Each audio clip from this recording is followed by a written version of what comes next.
o texto, Romanos 6, a partir do verso 7, que, se possível, versão nova, transformadora.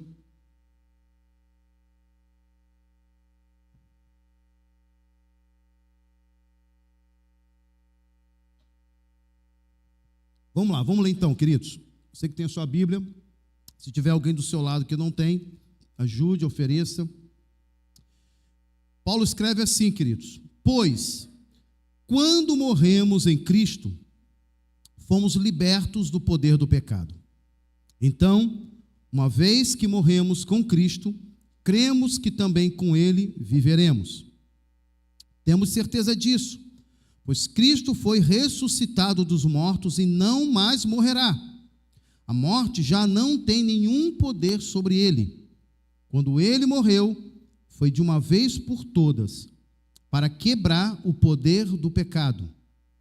Mas agora que ele vive, e para a glória de Deus, da mesma forma, considerem-se mortos para o poder do pecado e vivos para Deus em Cristo Jesus. Não deixe que o pecado reine sobre o seu corpo, que está sujeito à morte, cedendo aos desejos pecaminosos. Não deixem que nenhuma parte do seu corpo se torne instrumento do mal para servir ao pecado, mas em vez disso, entreguem-se inteiramente a Deus, pois vocês estavam mortos e agora têm nova vida. Portanto, ofereçam seu corpo como instrumento para fazer o que é certo para a glória de Deus. O pecado não é mais seu senhor, pois vocês já não vivem sob a lei, mas sob a graça de Deus.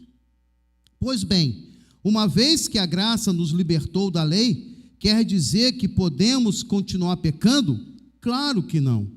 Vocês não sabem que se tornam escravos daquilo a quem escolhem obedecer?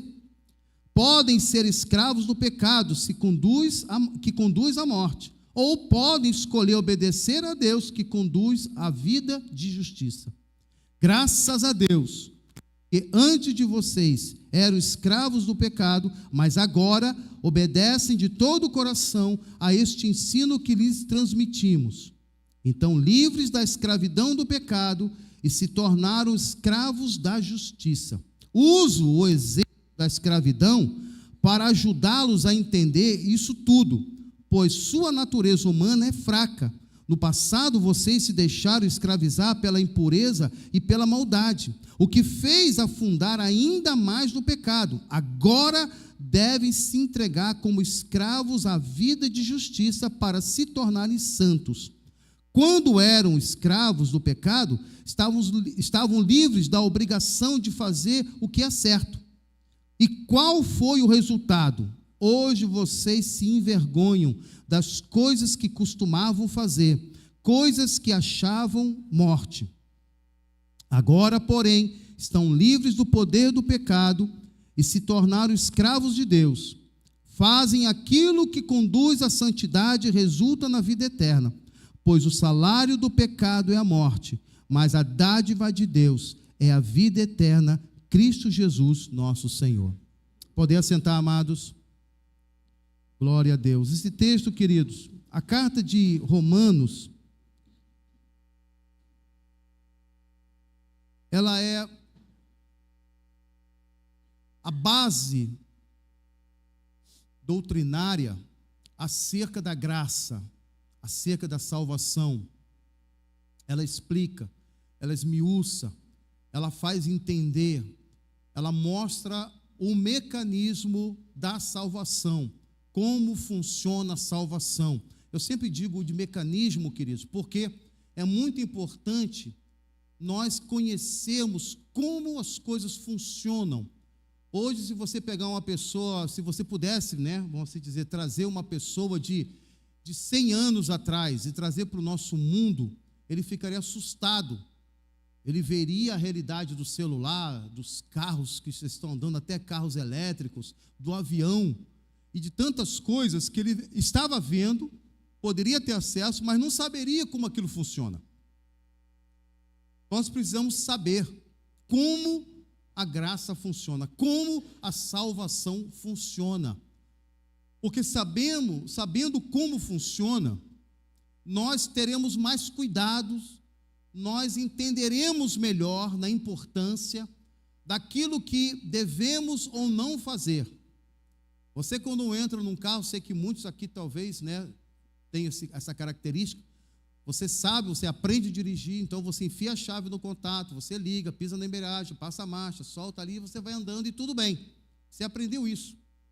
Mas você não sabe, muitos aqui não sabem como funciona o carro da partida, o motor, a parte dele, o que a embreagem faz, o que a caixa de marcha faz. Então, muita gente simplesmente usa, mas não sabe como funciona. E, às vezes, um pequeno problema que ocorre é motivo de paralisar. Me lembro uma vez que a Ângela ficou parada na estrada, que a Ângela vinha e voltava, né? Ela veio sozinha. E uma vez ela veio e ficou parada e ficou ali parada ali no acostamento com pisca-alerta, ainda bem que ela sabia onde que ligava o pisca-alerta, né? Ficou ligado ali o pisca-alerta, funcionando, e até que veio o pessoal da construção. Lembra disso? Lembra ou não lembra? Lembra, né? Então você vai lembrar. E aí o rapaz chegou, o que foi, minha senhora? Não, não assim, parou. Aí abre lá o capô. Ele foi lá, abriu o capô. Quando abriu, era uma pecinha que tinha se soltado. É só engatar. Ele engatou, liga lá, o carro pegou.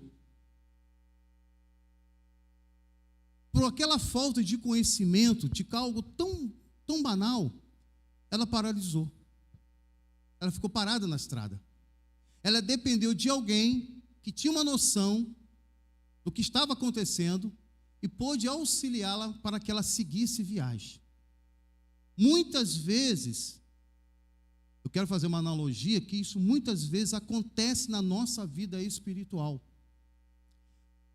Muitas vezes não conhecemos o mecanismo da salvação, da graça de Deus, nós paralisamos na nossa vida espiritual, nós estagnamos, nós ficamos estacionados à beira do caminho da vida, no acostamento. Ligamos o pisca-alerta espiritual, estamos ali à espera que alguém possa nos socorrer. Quando na realidade nós temos a condição de sabermos o básico para não nos encontrarmos paralisados. Por isso que a Bíblia ensina muito bem esses conceitos. E como nós estamos estudando às terças-feiras acerca da carta aos Romanos, e eu quero convidar você, igreja, para que você se esforce. Você está perdendo uma grande oportunidade de conhecer basicamente o que a Bíblia ensina sobre salvação e sobre permanecer na fé. Talvez você fale assim, pastor, mas eu já sei, já sou salvo. Queridos, a salvação, ela é uma promessa. Entenda isso. Muitos têm um conceito errado, e tem conceito errado porque não lê Bíblia. Já sou salvo. Não, você não é salvo. Você está no processo de salvação. Por que eu digo isso, queridos? Porque se alguém aqui, de repente, se desviar dos caminhos do Senhor, para largar, abandonar, mesmo vivendo no pecado, ela vai para o céu? Não. Pedro fala muito bem sobre isso, sobre aqueles que caminharam uma vez no caminho e que se desviaram como porca que volta ao espojador de lama, uma vez que conheceram a graça, uma vez que participaram da graça e agora se desviaram, se abandonaram, dificilmente voltarão. Então é muito importante, amados, nós fazemos a manutenção da nossa salvação. Porque uma vez somos salvos, tivemos essa promessa em Cristo Jesus, e temos o selo do penhor da glória, da promessa de Deus. Da promessa de Deus. Ele garante da minha parte, além de enviar o meu filho, eu agora também coloco em vocês a minha garantia de salvação. Mas e você? A sua parte, o que confere a você? Nós vamos chegar a isso nesse texto. Eu estou adiantando um bocadinho, mas nós vamos chegar lá. O texto fala isso. Se você observou, o texto fala isso. Da nossa parte nesse processo de salvação. Então, queridos, pois quando morremos com Cristo, fomos libertos do poder do pecado. Eu acho muito interessante algumas palavras que me chamam a atenção. Pois quando morremos com Cristo, ou em outras versões, morremos à semelhança da morte de Cristo. O que é morrer à semelhança da morte de Cristo? No mundo, queridos, nós temos características de morte na vida das pessoas.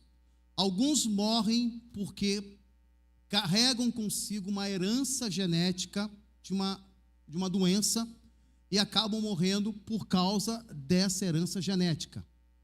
Outros morrem porque adquiriram uma doença por práticas erradas, por beberem, né, por fazerem coisas erradas, né, por viver uma vida de promiscuidade, sei lá, adquirem uma doença e acabam morrendo por causa disso.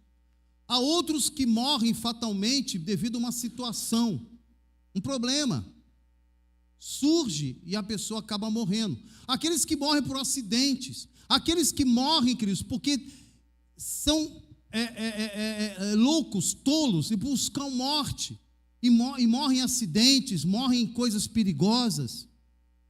A morte, ela tem uma característica de alguma causa devido ao nosso comportamento. A morte é certa, todos nós vamos morrer, mas a característica da nossa morte, ela é diferenciada de uma pessoa para outra.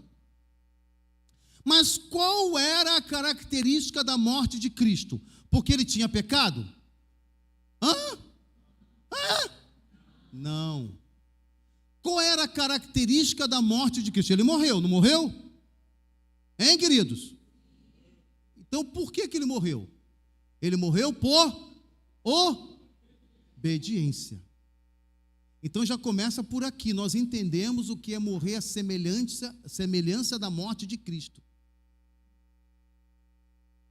Primeira coisa que deve haver característica nossa, o nosso morrer, o nosso velho homem, é morrermos em semelhança à morte de Cristo por obediência a Deus. A salvação, ela não é um estalar de dedos, não é um passe de mágica, ela não é algo místico, e é esse o problema que existe na mente de muitos crentes que não entendem e acham que, uma vez já não estou mais aqui, já estou em Cristo, eu sou nova criatura, e acha que isso é assim, ó. Não é assim que funciona, queridos, não é assim. Você lê o texto ali, aparentemente dá de entender, mas existe um processo, existe algo que trabalha, existe um mecanismo que está agindo, que está funcionando para que essa salvação ela seja verdadeira e eficaz na minha vida. Ela começa com a obediência de Cristo ao Pai em morrer. Então ele decide morrer, não tinha pecado, então ele não precisaria morrer, não ia morrer, mas ele decide entregar o seu espírito, morrer na cruz por obediência. E é isso que nós precisamos entender, porque não havia outra maneira de Deus trazer o homem de volta a si, se não fosse através da obediência. Então ele fez Jesus Cristo, o seu único filho, como nós lemos aqui, o seu único filho, obediente, verdadeiramente filho de Deus, foi o único filho que ele teve na face da terra, único filho, e ele não hesitou em entregá-lo, e falou a esse filho, o propósito da sua vida é morrer, porque eu quero que você morra, eu quero que você entregue a sua vida a mim, em obediência a mim. E Jesus Cristo assim, eis-me aqui. O que ele disse? Getsemane, Pai, se possível for, passa de mim esse cálice, mas porém não seja feita a minha vontade, mas sim a tua. Então ele se rendeu ali à vontade do Pai. Para que dessa forma, por obediência, ele pudesse depois, com seu espírito, nos libertar do poder da morte através da nossa obediência. Por isso que a obediência é o elemento primordial, indispensável à salvação. A salvação ela não está simplesmente no ato de alguém levantar a mão, vir aqui na frente, se batizar e viver uma vida enfiada dentro da igreja, com programa, com muito... Não, isso não é salvação. Isso não é salvação. A salvação está embasada numa vida de obediência a Deus. Obediência a Deus. E a igreja precisa entender isso, queridos, que isso faz toda a diferença, porque às vezes, quantos crentes que eu já provei, já fiz, já perguntei, já indaguei, já ouvi, que pensam que estão vivendo uma vida que agrada a Deus e não estão. Não estão. Estão crentes, né? Literalmente, crendo que estão vivendo uma vida que agrada a Deus, mas não estão. Não estão. Estão vivendo uma vida de desobediência e às vezes fala assim, mas o que eu estou fazendo? Eu procuro fazer tudo certinho. Eu procuro ser uma boa mãe, eu procuro ser uma boa esposa, eu procuro ser um bom pai, eu procuro ser um bom marido, eu procuro ser um bom trabalhador, eu procuro ser honesto, eu ajudo as pessoas. Isso é dever, isso não é prova. Isso não é prova de vida eterna, isso não é prova de salvação. Isso é dever. Ser bom marido é um dever. Ser uma boa mãe, cuidar dos filhos, isso é dever. Você não está fazendo mais do que a sua obrigação. Você, homem, não está fazendo mais do que a sua obrigação ser o sacerdote do lar. Sustentar a sua família, manter a sua família, governar a sua família, você não está fazendo mais do que a sua obrigação. Inclusive, nós vamos começar essa semana, quarta-feira agora, os homens aí que fizeram a inscrição, que já o material está ali, pega com o Lauro, nós já vamos começar essa semana, essa quarta-feira, o curso Marido Irresistível. Então, participe. Se houver, preste bem atenção, se houver mais algum homem aqui que queira fazer esse curso, eu aconselho que faça, que vai ser uma bênção na sua vida, converse com o Lauro que a gente dá um jeitinho. Converse com o Lauro que a gente dá um jeitinho. Não queremos ninguém de fora. Converse com o Lauro que nós vamos dar um jeitinho para que você participe do curso, tá bom? Mas não deixe de fazer. Você, homem que está aqui, que não se inscreveu, ainda há tempo. Venha quarta, fala com o Lauro, terminando o culto, fala com o Lauro e quarta-feira esteja aqui, que você vai fazer o curso. Tudo isso é dever. Agora, o que a Bíblia fala sobre expressão de salvação? Obras de salvação. É você falar de Cristo, é você anunciar o Evangelho, é você dar um bom testemunho da transformação, da mudança de Cristo na sua vida, é mostrar com a sua vida o quanto você é diferenciado neste mundo. Isso é obra de salvação na sua vida.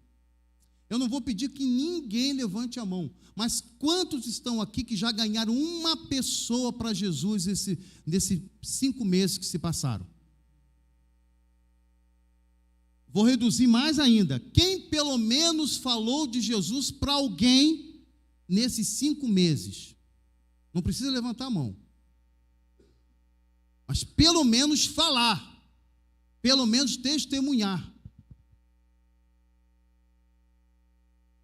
Isso é uma desobediência.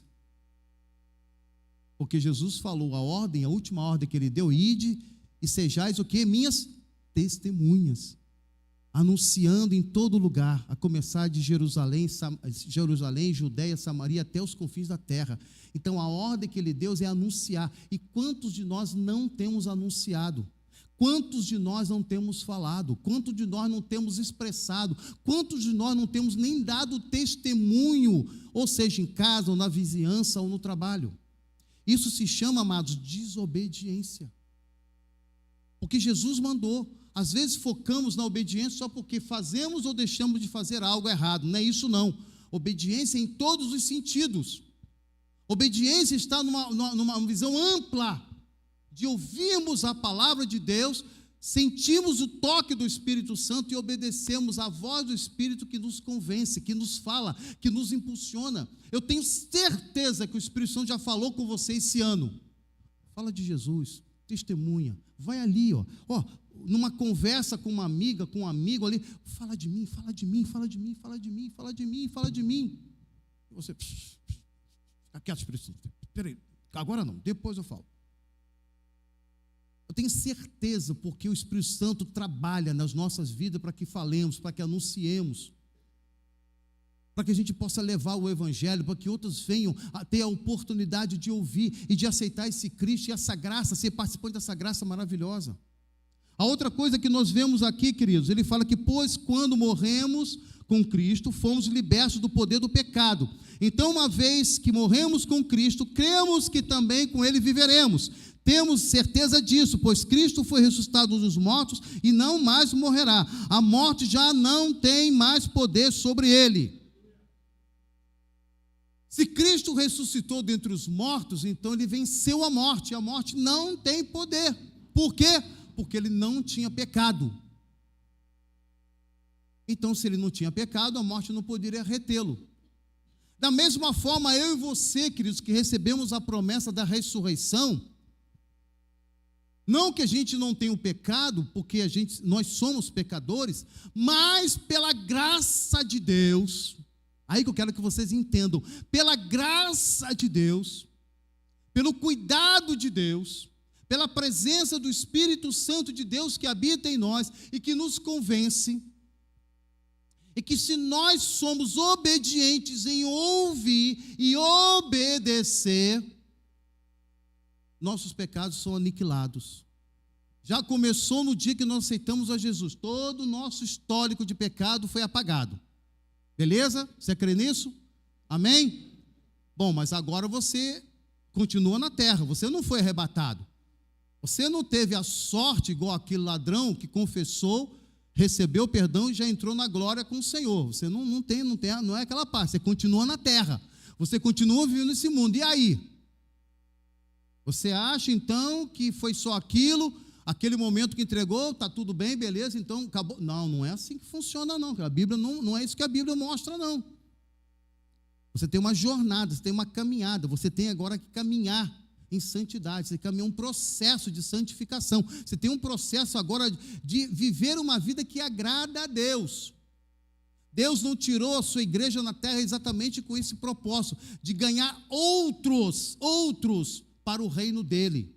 Permanecemos vivos depois que aceitamos a Jesus nessa terra, queridos, é o privilégio que Deus nos dá de podermos anunciar a graça e a libertação em Cristo Jesus às pessoas que estão ao nosso redor.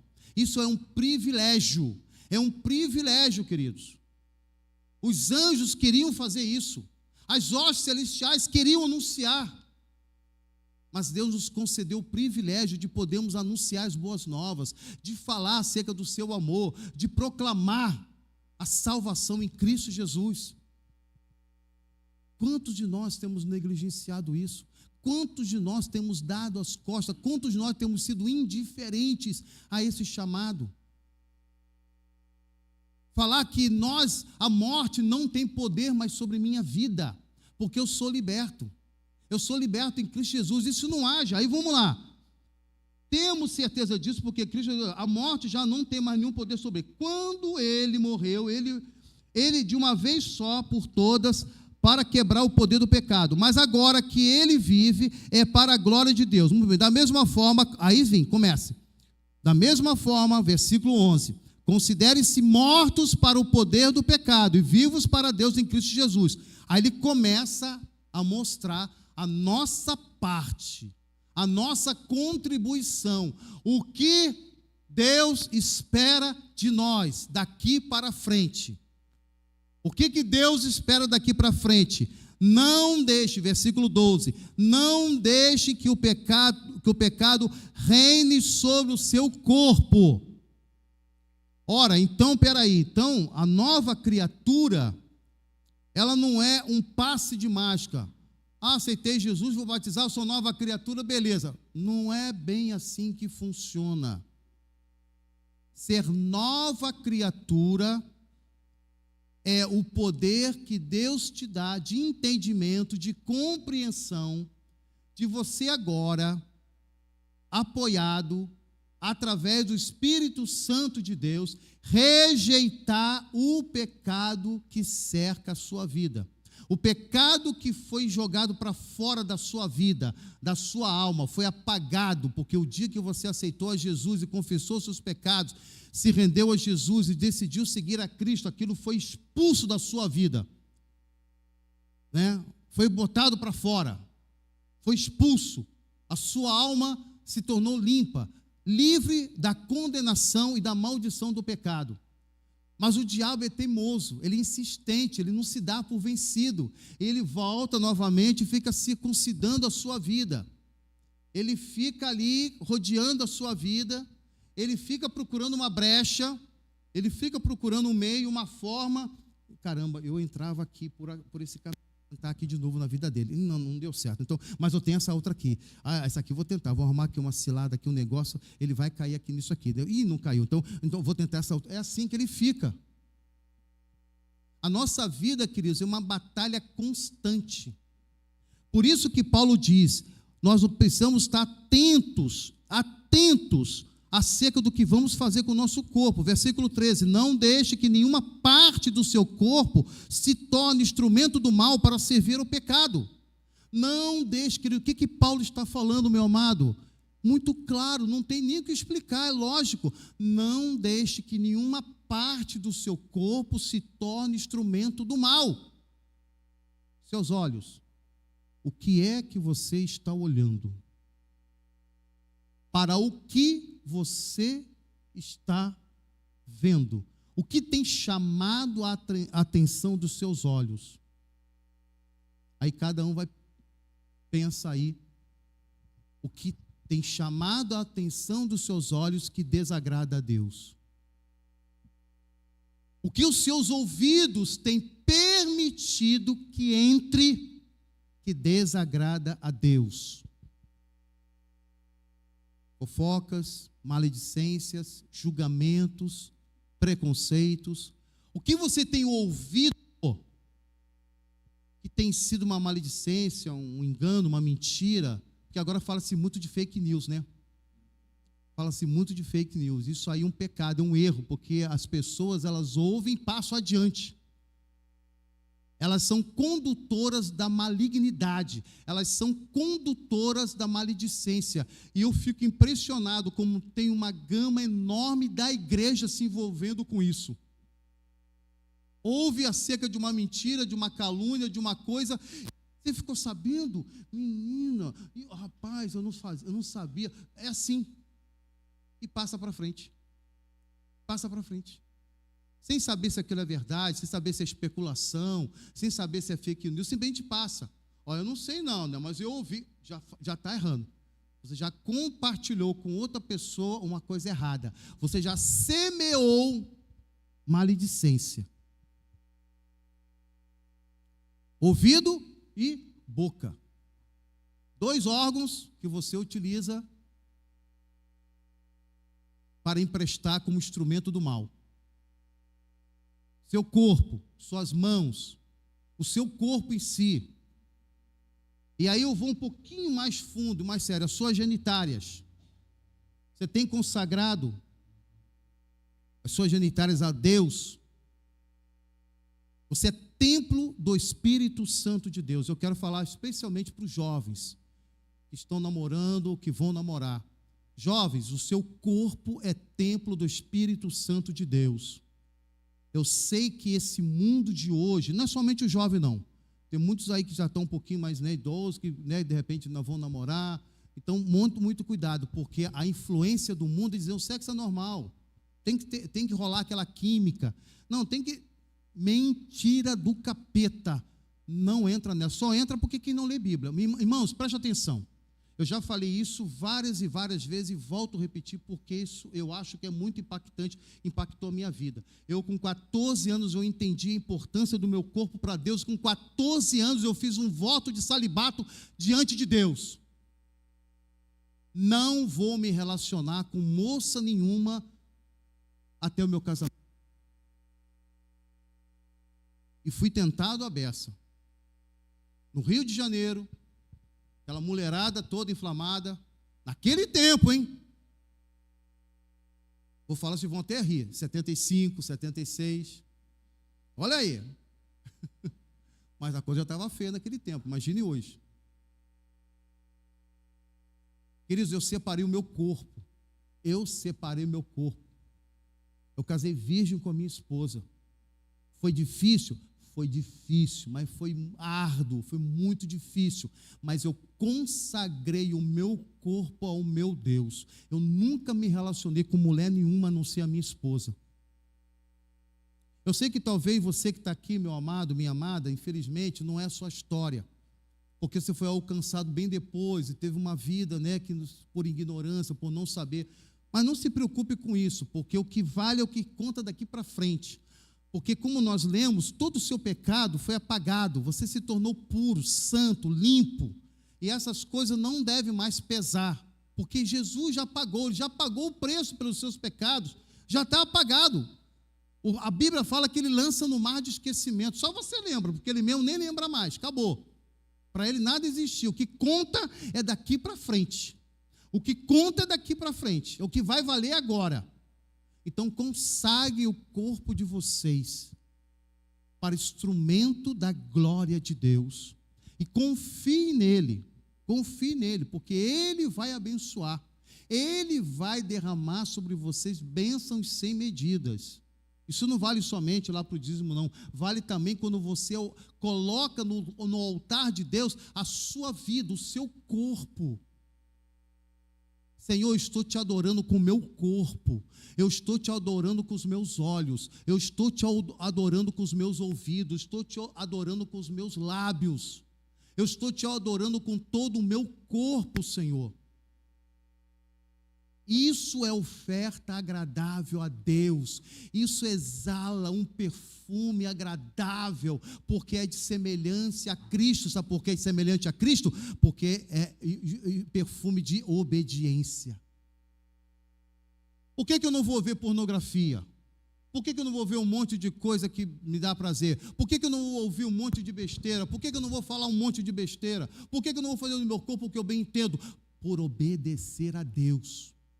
Por amar a Deus, porque a natureza pecaminosa que existe em mim, ela me incita, ela me impulsiona, ela me motiva a pecar, a desagradar, a desobedecer a Deus. Mas eu não faço porque eu tenho consciência, que eu tenho gratidão, e eu quero fazer aquilo que agrada ao meu Deus. E aí, queridos, Paulo continua: vocês estavam mortos e agora têm nova vida. Portanto, ofereça o seu corpo como instrumento para fazer o que é certo para a glória de Deus. O pecado não é mais o seu senhor, pois vocês já viveram sob a lei, mas agora está sobre a graça. Então, uma vez que você tem o conhecimento, uma vez que você recebe o Espírito Santo de Deus, você não está mais sob o domínio do pecado, você agora vai pecar se você quiser. O diabo, ele vai criar uma situação, ele vai criar uma cilada, ele vai criar uma armadilha. Ele vai, queridos, tentar criar uma armadilha. Deixa eu contar uma história aqui, só para vocês poderem entender, né? Eu namorei uma moça antes da Ângela, a Sônia, e essa moça, nós namoramos, né? E ela começou, depois de um certo tempo, ela começar a querer de todo jeito que eu me relacionasse com ela. Presta bem atenção, quando você é compromissado com as coisas de Deus, o que Deus faz com você, os livramentos. E essa moça, ela ficou de tudo que é jeito querendo se relacionar comigo. Eu não, se você continuar assim, vai ter. E aí ficou, e houve um dia lá que eu ia para lá, ela estava desorientada, e quando ela vinha para minha casa, ela morava em Campo Grande, eu ia para Campo Grande, ficou naquela situação toda. Quando eu chegava em Campo Grande, ela estava lá em casa. Aí quando eu voltava, ela voltava para Campo Grande, porque ela estava desorientada, estava desesperada, aquela coisa e tudo mais, eu não sabia o que estava acontecendo, até que eu fui na casa da tia dela. Essa tia dela gostava muito de mim, era uma moça que ela gostava, me apreciava muito. Eu falei assim: cara, vem cá, senta aqui que eu quero conversar com você. Eu vou falar porque eu te respeito muito, você foi o melhor namorado da Sônia, você é um rapaz decente, você é um jovem que eu vejo compromisso, e eu não quero você entrando numa furada. A Sônia está grávida. Ela se relacionou com outro namorado e ela quer se relacionar com você porque ela quer que você assuma, porque o camarada não vale nada. O cara já até sumiu. E ela está desesperada porque ela quer se relacionar com você, porque naquele tempo, queridos, eram 1980, nem se falava de DNA, nada dessas coisas. Agora vocês imaginam se eu tivesse cedido aquela situação. Eu já namorava aquela menina já há 2 anos. Imagina se eu tivesse cedido aquela situação. Eu, quando reflito nisso, fico pensando, como estaria a minha vida? Eu não teria conhecido a Ângela, não teria ido para o retiro que eu fui. A minha vida não estaria aqui, teria dado outra guinada, eu não sei nem onde estaria a minha vida, com certeza eu não estaria bem. Com certeza eu não estaria bem, e eu estaria lastimando, resmungando a vida fora do propósito de Deus. Porque o diabo, ele prepara ciladas, queridos. Ele prepara ciladas. Se você for compromissado à verdade, se você for compromissado em Deus, Deus, ele te livra do mal. Ele te livra do maligno. Ele te livra das tentações, ele te livra das armadilhas que o diabo vai armar para que você caia. Mas se você confia em Deus, se você tem um compromisso com Deus, com a sua verdade, se você procura viver uma vida de obediência a Deus, Deus é contigo. O diabo não consegue contra a tua vida. Não consegue. Porque você tem um compromisso com Deus e Deus não vai deixar você envergonhado. E aí, queridos, para nós encerrarmos, graças a Deus, porque antes vocês eram escravos do pecado, mas agora obedecem em todo o coração a este ensino que lhes transmitimos. Estão livres da escravidão do pecado e se tornaram escravos da justiça. Aí ele vem trazer. E por que eu dou exemplo da escravidão? Para ajudá-los a entender que isso, pois a sua natureza humana é fraca. No passado vocês se deixaram escravizar pela impureza e pela maldade, mas o que os fez afundar ainda mais no pecado. Agora devem se entregar como escravos à vida de justiça, para que se tornem santos. Ele usa o exemplo escravo porque a escravatura daquele tempo, a escravidão daquele tempo, ela era um tanto diferenciada hoje. Tá? Porque naquele tempo, qualquer pessoa poderia se tornar escrava de alguém, desde que ela tivesse uma dívida. Preste atenção, isso é muito interessante nós entendermos essa questão aqui, porque Paulo usa o exemplo da escravidão. Então, quando você tinha uma dívida, você pegava dinheiro emprestado para alguma situação, para socorrer alguém, para plantar, não importa, você pegava o dinheiro com alguém, e você não conseguia pagar, na lei daquele tempo, o regime judiciário daquele tempo, permitia que essa pessoa, o credor, cobrasse da pessoa que estava devendo um tempo de trabalho, prestando o serviço, se ela não tinha dinheiro para pagar. Então, se não tem dinheiro para pagar, então você vai trabalhar para mim, você vai ser o meu escravo. Você vai ficar comigo tantos anos trabalhando para pagar a sua dívida. E assim acontecia. A pessoa era escrava porque ela estava em débito com um credor. Olha só a comparação que Paulo faz. Quando Cristo morre por nós temos uma grande dívida com Deus, não temos? Vocês concordam? Porque o que ele fez, nenhum de nós. Mas o que ele fala? Vocês não me devem nada. Eu fiz por amor. Vocês estão livres. E aí, o que nós devemos entender nesse processo?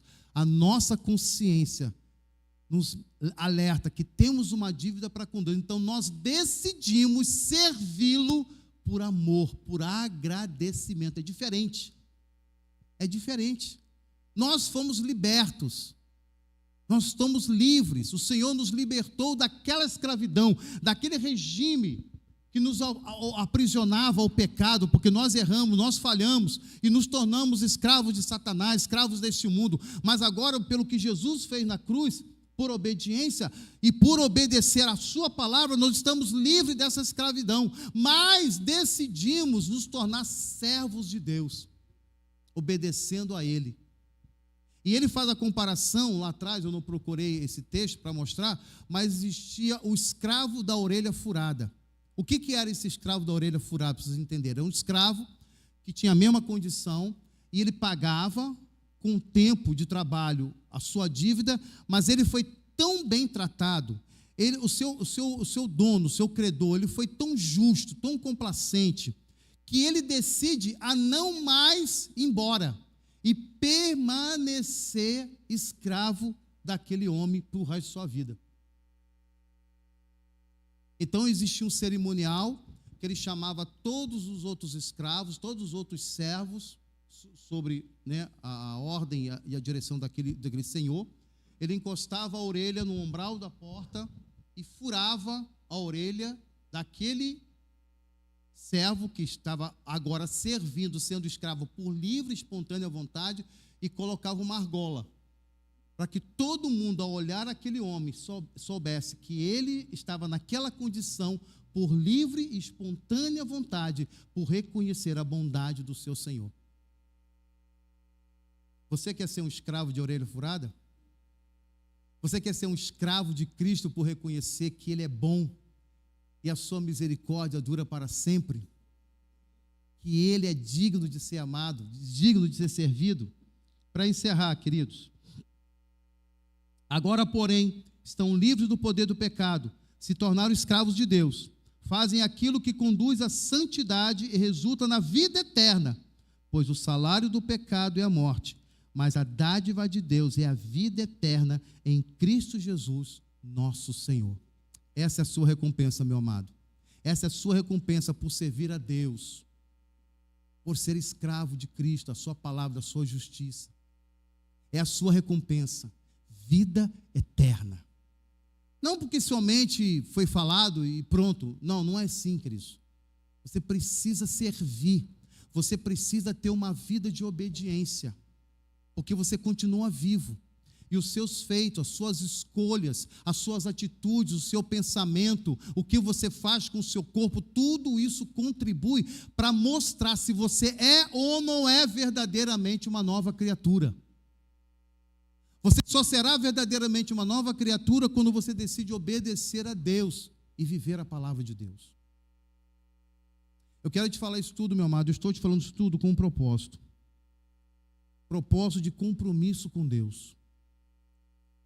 Eu, como pastor, sempre me preocupei em ensinar a palavra de Deus, ensinar a verdade de Deus. Para mim, a palavra sempre, em toda a minha vida, desde quando eu comecei a ler a Bíblia, sempre foi um instrumento de confronto para comigo. Eu sempre li a Bíblia e ela sempre me confrontou naquilo que eu tenho que fazer, naquilo que eu não posso fazer, nas minhas decisões, nas minhas escolhas. Eu pautei a minha vida em cima da palavra de Deus. Me ofereceram droga, me ofereceram fumo, me ofereceram prostituição, me ofereceram até homossexualismo, me ofereceram bagunça, me ofereceram tudo que este mundo oferece a você, meu irmão, minha irmã, jovens, tudo, igualzinho, me ofereceram. Eu rejeitei tudo. Por que eu rejeitei? Porque eu amava a Deus e amo a Deus. Porque eu cria nessa palavra, acredito nessa promessa. Eu vivo por essa promessa. Muitos já falaram assim, você não viveu, assim, vivi, e muito bem. Vivi muito bem, sou feliz. Não preciso de mais nada nessa vida, porque eu já sou um homem completo, já sou um homem satisfeito, já sou um homem realizado. Por quê? Sabe por quê? Porque eu sou amado do meu Pai. Ele me ama, eu sei o quanto eu sou amado, o que nós cantamos aqui. E que tudo que basta para mim não é o amor da minha esposa, não é o amor dos meus filhos, é o amor dele para comigo. É tudo que eu desejo, eu anseio, é o amor de Deus. E eu quero viver a minha vida para agradá-lo. Você vai estar nessa igreja, queridos, porque nós temos o compromisso de pregar a verdade, de chamar a você o compromisso de uma vida verdadeira, uma vida realmente que agrada a Deus. Mas você vai se deparar com muitas outras igrejas, querido, que o intuito não é esse. O intuito é falar o que você quer ouvir. O intuito é massagear o seu ego, é não te perturbar com coisas que tem, o que deseja de fazer, o que tem que largar, a sua conduta. Não, vamos tocar nisso não, e você vai ser próximo, e você e Deus.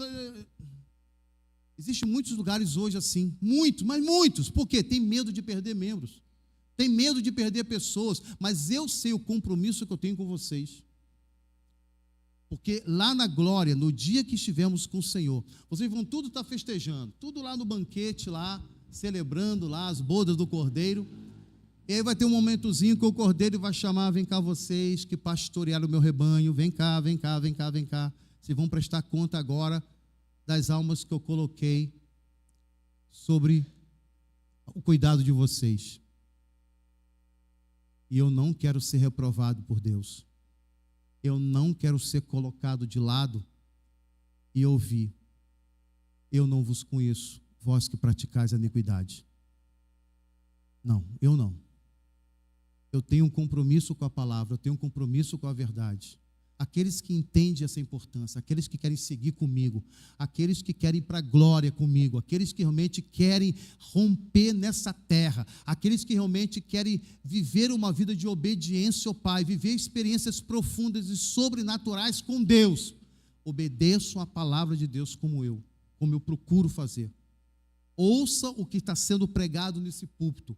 Saem daqui mensagens que impactam a sua vida, que transformam a sua vida, que é para mexer no seu interior mesmo, é para te incomodar, é para te esfregar, é para te apertar, querido. Sabe por quê? Com a intenção de te edificar, para que você seja aperfeiçoado até aquele dia e seja visto como aprovado diante do Senhor.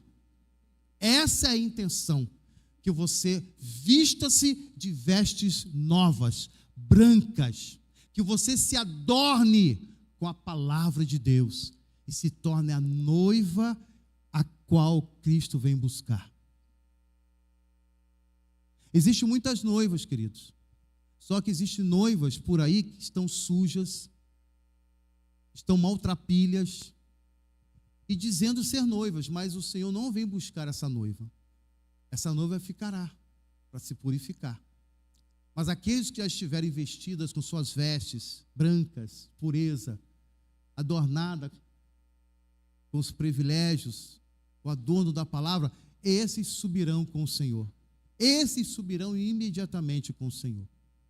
E eu quero que todos vocês, queridos, que vocês que estão aqui, nós possamos subir juntos, subindo e olhar para um lado, olhar para o outro. E o Alex está vindo comigo. Alex, estamos subindo, Alex. E agora? Roberto. Roberto, estamos subindo, Roberto. A gente vai vendo um ou outro subindo e nos alegrando, festejando e olhando para cima, vendo lá o noivo, Jesus Cristo, nos recebendo com sua glória e nos levando para, junto com eles, participarmos da boda do Cordeiro. Que coisa maravilhosa, queridos. Você crê nisso? Está muito fraco. Você crê nisso, queridos? Glória a Deus. Esse é o propósito, queridos. Esse é o propósito. Ouça o Senhor. Obedeça a voz do Espírito. E você viverá experiências tremendas. Amém? Quero chamar aqui na frente.